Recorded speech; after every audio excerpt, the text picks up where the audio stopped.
Fala pessoal, beleza? Professor Diego Pureza aqui falando para uma aula sobre vitimologia. E é uma aula sobre um tema que está sempre sendo cobrado no concurso da PCSP.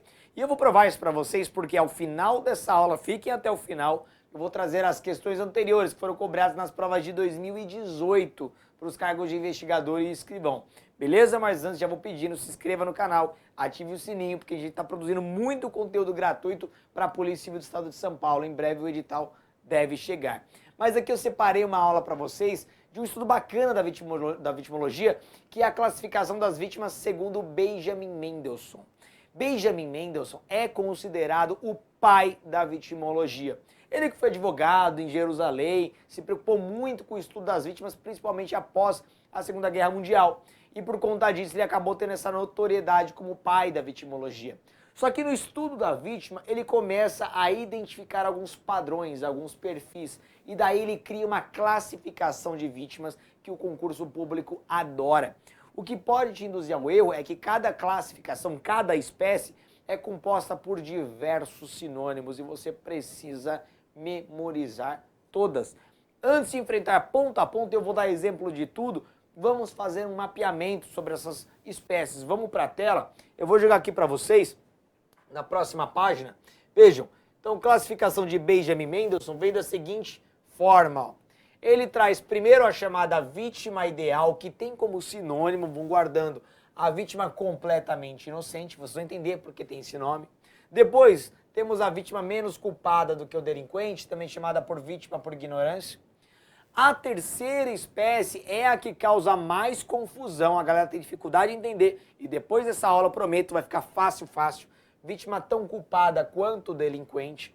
Depois nós temos a vítima mais culpada que o delinquente ou vítima provocadora.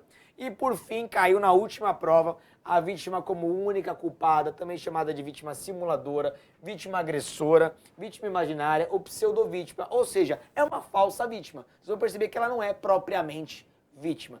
Uma a uma, eu vou começar com vocês aí com a primeira espécie, que é a vítima ideal ou vítima completamente inocente. Segundo Benjamin Mendelsohn, é aquela vítima sem nenhuma participação no evento criminoso. A vítima ideal, ou como a própria expressão sugere, completamente inocente, ela não tem participação alguma em nada. Ela simplesmente foi vítima por mero azar, porque ela estava no lugar errado, na hora errada. Diego, me dá um exemplo da vítima que estava no lugar errado e na hora errada. Fácil, pessoal. Exemplo da vítima que estava no lugar errado e na hora errada. Vejam, é a vítima de bala perdida, tomou um tiro de bala perdida, é a vítima ali do terrorismo. Ela contribuiu de alguma forma? Não, ela não contribuiu de nada. Ela estava simplesmente no lugar errado e na hora errada. Então, para destacar aí no material de vocês, vamos só destacar alguns exemplos. Está aqui na tela para vocês, ó, exemplos, ó, vítimas de bala perdida, vítima de terrorismo, vítima atropelada por um motorista embriagado que subiu a calçada. Então perceba, ela não fez nada de errado, ela estava na calçada, sujeito que invadiu a calçada e a atropelou. Então são exemplos de vítimas ideais ou vítimas completamente inocentes, beleza? Essa é a primeira espécie, a mais fácil. A partir da próxima já começa a complicar um pouco mais, que é a vítima menos culpada do que o delinquente, também chamada de vítima por ignorância. Essa vocês vão perceber que ainda que sem intenção ela tem uma certa culpa. Ó.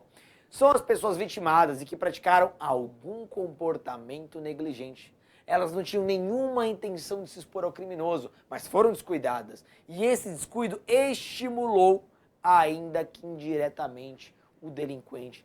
Como assim, Diego? Estimulou indiretamente o delinquente? Vou dar exemplos.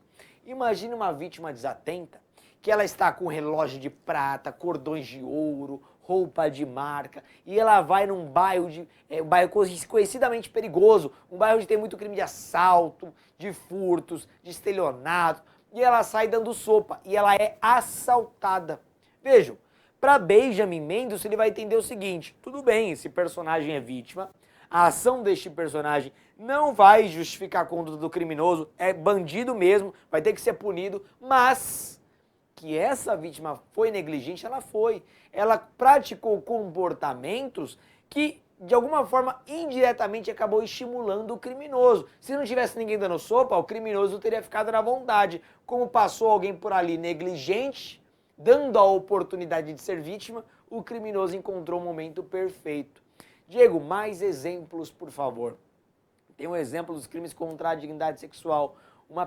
Veja, esse exemplo de novo, repito, não justifica a ação do criminoso, mas para Benjamin Mendelsohn é uma vítima menos culpada do que o criminoso. Imagine uma mulher bonita, que ela começa a andar de mini saia, roupa justa, começa a mostrar partes do corpo na frente de uma pessoa sabidamente estupradora. Uma pessoa ali que não consegue se controlar, que é conhecida por crimes contra a dignidade sexual. E esse sujeito vai lá e se aproveita da vulnerabilidade da vítima e a estupra. Repito, não justifica a ação do estuprador, mas para Benjamin Mendelsohn, a conduta dessa vítima, ainda que indiretamente, estimulou a prática do crime. Vamos destacar os exemplos na tela? Vamos lá, só para vocês colocarem no material. Vítimas, aqui acabou saindo do slide anterior, mas repito para vocês, vítimas aí, por exemplo, que anda ostentando bens caros em lugares perigosos, vítima que acaba andando de forma a indiretamente seduzir o criminoso. E a próxima aqui, ó, vítima tão culpada quanto o delinquente. Essa aqui é a que mais engana. Essa aqui é a que mais causa confusão, ó. Está relacionada em crimes em que a participação da vítima é imprescindível para a consumação. Nesses crimes, sem o aceite ou a concordância da vítima, o crime alcançará no máximo a tentativa. São atos bilaterais, destaquem isso no material de vocês. Atos bilaterais entre criminoso e vítima. Quando a gente fala em criminoso, em vítima tão culpada quanto o criminoso, passa aquela sensação falsa de que a vítima tem uma culpa e a culpa é igual a do criminoso. Não é bem por aí. Eu quero que vocês relacionem a uma relação bilateral. Como assim, Diego? Se você olhar para as vítimas anteriores, a vítima menos culpada ou a vítima ideal, aqui eu tenho uma relação unilateral. Como assim? O crime é praticado por vontade exclusiva do bandido. Aqui na vítima ideal, o bandido ele tem vontade sozinho de praticar o crime. A vítima concordou? Não. Na vítima menos culpada que o delinquente, imagine a mulher lá com mini saia, roupas curtas e tudo mais, ainda assim, a prática do crime decorreu de vontade exclusiva do criminoso. De novo, ato unilateral. Agora, quando a gente fala de vítima tão culpada quanto o criminoso, nós temos uma relação de bilateralidade. Vocês vão perceber pelo exemplo que aqui para o criminoso consumar o delito, ele é necessário que converja com a vontade da vítima. É quase como um contrato. O criminoso quer, a vítima quer.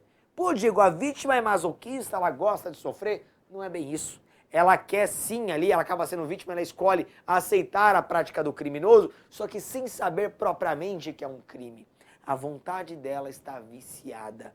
O melhor exemplo para esta modalidade é o crime de estelionato. Por quê? A vítima de estelionato é o melhor exemplo da vítima tão culpada quanto o delinquente. Vou explicar para vocês. O estelionato é aquele crime, 171, em que o criminoso ele pratica algum artifício, alguma manobra, alguma fraude, de modo a induzir a vítima ao erro. E a vítima já enganada, ela passa a entregar os bens para o criminoso. Se ela entrega espontaneamente, com vontade viciada, mas ela entrega espontaneamente o bem dela para o criminoso, ela quis, ela concordou. Perceba que o criminoso não colocou violência, não colocou grave ameaça. Aqui para o crime se consumar, depende de vontade do bandido e vontade da vítima. As vontades se convergem. Exemplo clássico aqui. Imagine, e vejam, a doutrina erra muito, já vi professores e doutrinadores errando sobre esse crime. Aqui eu posso ter uma vítima gananciosa, mas eu posso ter uma vítima que não é gananciosa. Vou dar os dois exemplos. Porque eu digo isso, deixa eu abrir um parênteses. Tem doutrinador e tem professor que vai falar que a vítima tem que ser gananciosa. Ela tem que ser gananciosa e por isso é tão culpada quanto o delinquente. Está errado. Eu vou dar exemplo de que a vítima não é gananciosa e ela é tão culpada quanto o delinquente porque foi necessária a vontade dela para o crime se consumar. Mas vamos para o exemplo que a vítima é gananciosa. É o caso do estelionato, do golpe do bilhete premiado. Chega lá o estelionatário golpista, fala, olha, sabe o que é? Eu sou lá do Nordeste, e não é. Sou lá de uma terra distante, acabei de ganhar na loteria, tô aqui com um bilhete premiado de 100 mil reais, mas eu só quero voltar para minha terra, levar um pouco de comida, de felicidade. para os meus pais. Você não quer trocar? Eu tenho aqui 100 mil reais no bilhete premiado, me dá aí 50 mil que eu tô bem. Aí a vítima gananciosa, nossa, arrumei um trouxa, tirei a sorte grande, claro, passa sua conta, faz lá um TED de 50 mil, pega o bilhete premiado. Quando ele vai trocar, o bilhete é falso. Claro que ele foi enganado, claro que ele foi vítima com base na ganância. Mas veja, o crime jamais teria consumado se não tivesse aceitado o acordo. É uma vítima tão culpada quanto o delinquente. Agora, uma vítima que não tem, assim, essa ganância. Olha o exemplo. Imagine um estelionatário que ele vai no banco, ele se passa por funcionário do banco, ele copiou lá o colete dos funcionários, tá lá só esperando a primeira vítima. Chega uma idosa, inocente, tranquila, com um envelope com 5 mil reais. Aí ela vai depositar, chega o estelionatário, olha minha senhora, a senhora quer ajuda? E ela, olha meu filho, eu quero depositar isso aqui na conta do meu neto e tal. Aí o estelionatário, olha senhora, eu posso lhe ajudar. Me entregue este envelope. Eu tenho que atender alguns clientes aqui, mas na hora que eu terminar, eu deposito para a senhora. É só colocar os dados bancários do seu neto e tudo mais, que eu deposito. E a senhora lhe entrega o dinheiro enganada. Percebam, foi necessária a vontade da vítima para consumar o crime? Sim. Ato bilateral. Ela é gananciosa? Não, ela só queria depositar e achava que era um funcionário do banco. É estelionato e ela, segundo Menderson, é uma vítima tão culpada quanto o delinquente. Vamos para a tela, vou destacar no material de vocês aqui os exemplos. E na verdade é o exemplo de vítimas de estelionato. Beleza? Esse é o que mais derruba em concurso público. Vamos para o próximo. Vítima mais culpada que o delinquente. Parece com a segunda vítima, vamos entender, ó. Trata-se de vítima que fomenta, que provoca, que incentiva a prática do crime. Apesar de a responsabilidade criminal continuar recaindo sobre o delinquente, diante da provocação da vítima, poderíamos estar inclusive diante de uma causa de diminuição de pena ou uma atenuante. Ou seja, essa espécie de vítima tem impactos no direito penal, vai atenuar ou diminuir a pena do criminoso. Vejam, digo, qual é a diferença da vítima menos culpada da mais culpada? A diferença é a seguinte, a menos culpada que nós estudamos no começo da aula, a vítima ela é negligente, ela tem um comportamento culposo. Ela, por culpa, acaba fomentando a prática do crime. Já na vítima mais culpada que o delinquente, a provocação é dolosa. Ela provoca intencionalmente o criminoso. E provocado, o criminoso vai e pratica um mal pior. Por isso que ele pode ter uma atenuante ou uma causa de diminuição. Vou dar um exemplo clássico do direito penal. Nós temos lá no artigo 121, parágrafo 1º, hipóteses do homicídio privilegiado. E uma delas ocorre quando o criminoso mata a vítima sob o domínio de violenta emoção e, logo em seguida, a injusta provocação da vítima. Tá ali. É a vítima que provocou. Exemplo clássico, adultério. Adultério não é crime, pessoal, mas prevalece que é uma injusta provocação. Então imagina o seguinte, chegando o dia dos namorados, não tá chegando agora, claro, caso hipotético. Aí o marido quer fazer uma surpresa para a esposa. Ele sai do trabalho 4 horas mais cedo. Surpresa. Olha o risco. Compra um buquê de flores, compra uma caixa de bombom. Ele entra em casa, até tira o sapato lá para ir na meia, para ninguém ouvir. O problema é que quando ele abre a porta do quarto, aquela surpresa desagradável. O quarto cheio de gente, aquela suruba maluca, a esposa no meio, ele fica puto, ele fica transtornado, tira a arma, começa a matar a galera e pronto. Ele vai responder por homicídio? Vai, ele vai. Só que veja, é uma hipótese privilegiadora, ele tá aqui, ó, porque a vítima, a esposa, o provocou intencionalmente. O adultério não é crime, repito, mas é uma injusta provocação. Ela é uma vítima mais culpada que o criminoso, segundo Benjamin Menderson. Então vamos para a tela e vamos destacar os exemplos. Vamos lá, ó. Hipótese de homicídio privilegiado em que há injusta provocação da vítima. Beleza? Vamos agora para a última classificação e mais ampla. É a vítima como única culpada, vítima simuladora, vítima agressora, vítima imaginária ou pseudovítima, ou seja, ela não é uma vítima de verdade. Vamos entender. São hipóteses de culpa exclusiva da vítima, logo, não há crime. Por isso que ela não é tecnicamente uma vítima do ponto de vista penal, porque se não tem criminoso, não tem vítima. Mas do ponto de vista da vitimologia, ela é vítima. Daí a expressão pseudo-vítima. E ela pode acontecer, isso que eu vou entregar para vocês, vale ouro, hein? Vocês não vão encontrar isso na maioria dos livros, das aulas. Ela pode se dividir de duas formas. Aquela vítima por culpa exclusivamente própria, mas também uma vítima de uma justa agressão. Ambas são espécies da vítima como única culpada. Diego, não entendi. Vamos lá. Vítima por culpa exclusiva própria. Olha essa.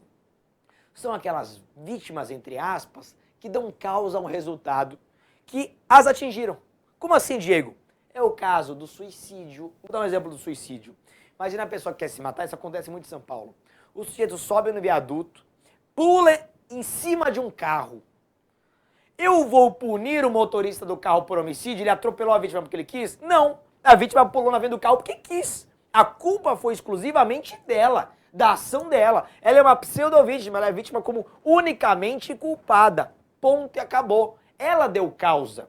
Outro exemplo, vítima de roleta russa. Tá lá o idiota com 38, colocou uma munição e fica girando e puxando o gatilho. Até que uma hora ele acerta e se mata. Eu vou punir alguém? Eu vou punir o fabricante da arma? Claro que não.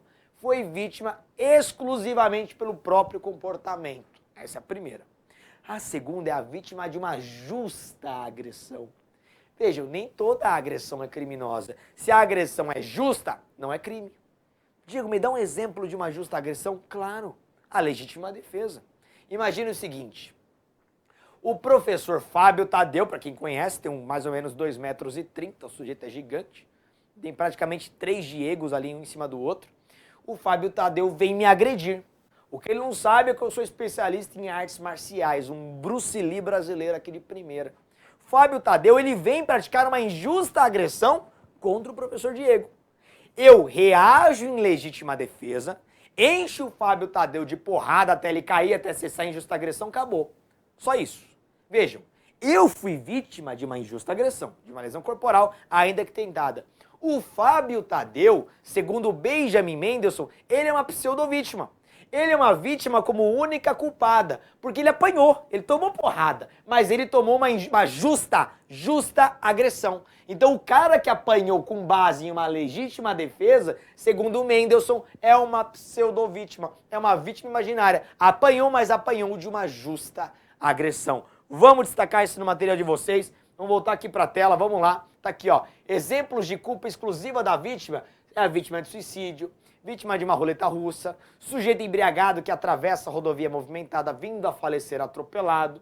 E no caso aqui de exemplo de vítima de justa agressão, é o caso do professor Diego e o professor Fábio Tadeu. Aqui eu coloco no material de vocês exemplificada.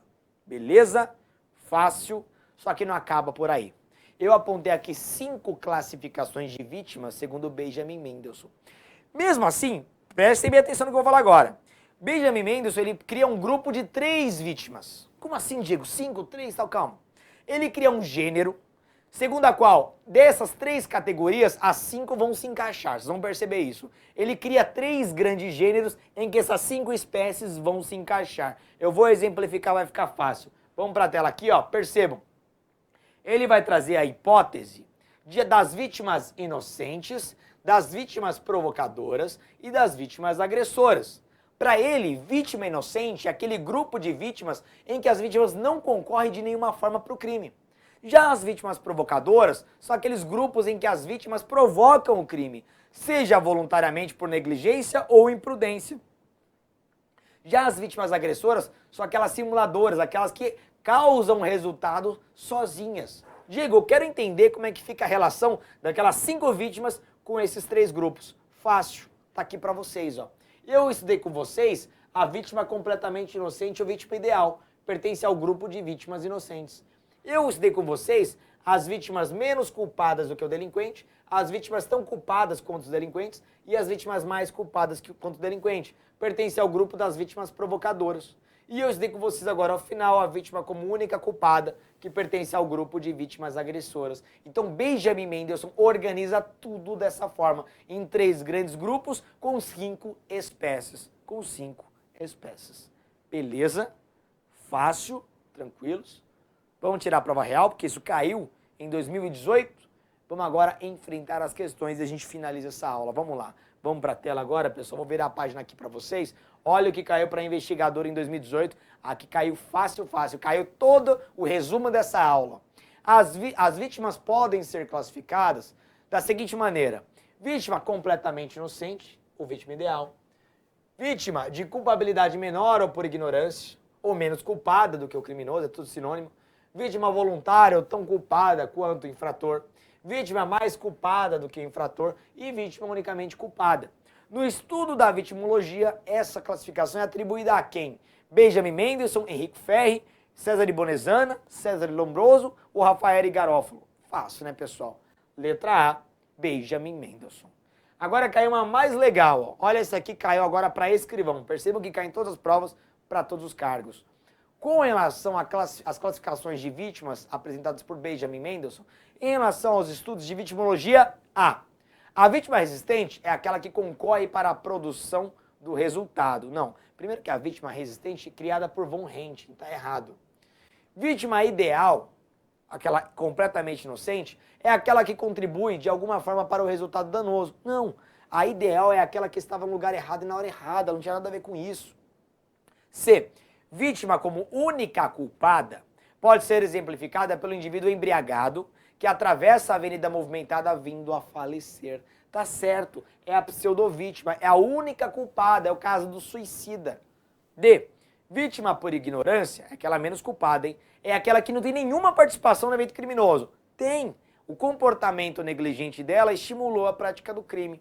E aí, a vítima completamente inocente é aquela cuja participação ativa é imprescindível para a caracterização do crime. Pelo contrário, a completamente inocente é a mesma aqui, ó, é a mesma aqui da vítima ideal. Portanto, não é imprescindível, muito pelo contrário, ela não contribui em absolutamente nada para a concretização do crime. Beleza? Então aqui, pessoal, uma aula completa, resumida, com tudo o que eu falei aqui para vocês, é o suficiente para acertar qualquer questão sobre a classificação das vítimas segundo Benjamin Mendelsohn, beleza?